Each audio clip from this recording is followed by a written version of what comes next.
The story of the original fall in the Garden of Eden is an easy myth to understand once one realises that a serpent or a dragon in a tree is a scene that has parallels elsewhere in ancient mythology.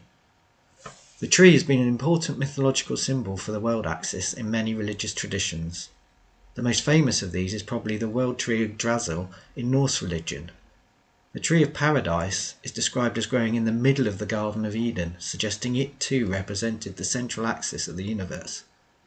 Genesis 2:9 states, "In the middle of the garden he set the tree of life and the tree of knowledge of good and evil."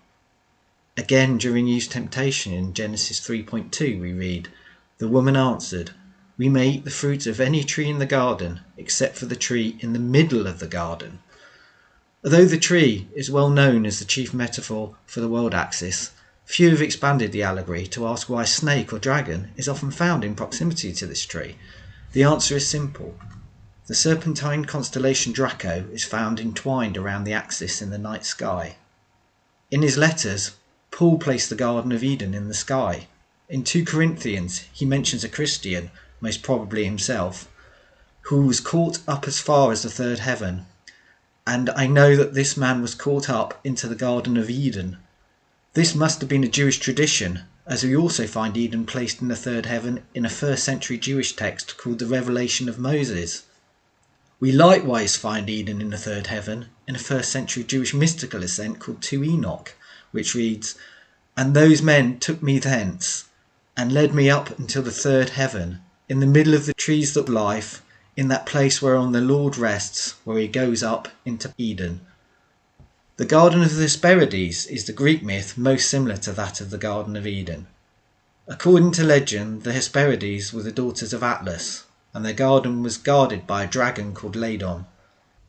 Atlas probably represented the world axis in Greek mythology. The early Christian author Clement of Alexandria described Atlas as the unsuffering pole.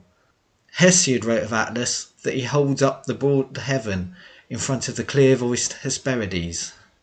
Atlas supported the cosmic dome in the same way that the world tree Yggdrasil did in Norse mythology, or a mountain or pillar did in other traditions. The Hesperides numbered 7 in some traditions, and this may have represented the 7 stars of the Little Dipper in Ursa Minor. In the night sky, this constellation is guarded by the constellation Draco the Dragon. The dragon of the Hesperides was often described as never sleeping, perhaps a reference to the fact that the circumpolar constellation Draco never sets.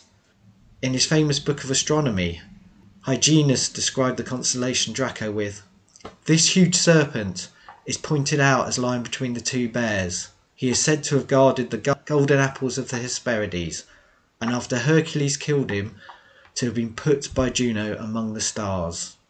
The tree of the Garden of Hesperides fruited golden apples. This may be why the fruit in the Garden of Eden has often been depicted as an apple, despite there being no mention of the fruit's variety in the book of Genesis. The Bibliotheca is a Roman compendium of Greek myths. It states of these golden apples, "These apples were not, as some maintain, in Libya, but rather were with Atlas among the Hyperboreans." The Hyperboreans were a legendary people who lived above or beyond the north wind, linking them to the North Celestial Pole. They were often linked to Apollo, who was also the god worshipped at the Omphalos at Delphi. Pliny the Elder linked the Hyperboreans to the world axis. He wrote, "Beyond Boreas there dwells, if we can believe it, a happy race of people called the Hyperboreans, who live to extreme old age and are famous for legendary marvels.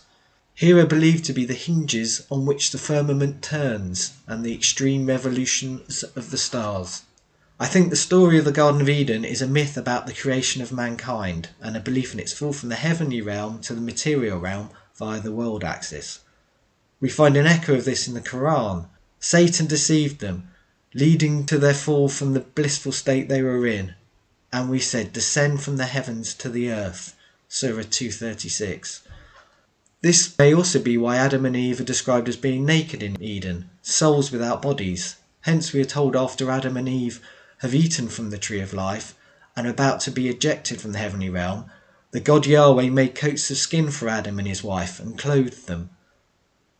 These garments of skin could represent the belief in souls becoming encapsulated in earthly bodies, similar to beliefs in Orphism, Platonism and later Gnostic beliefs.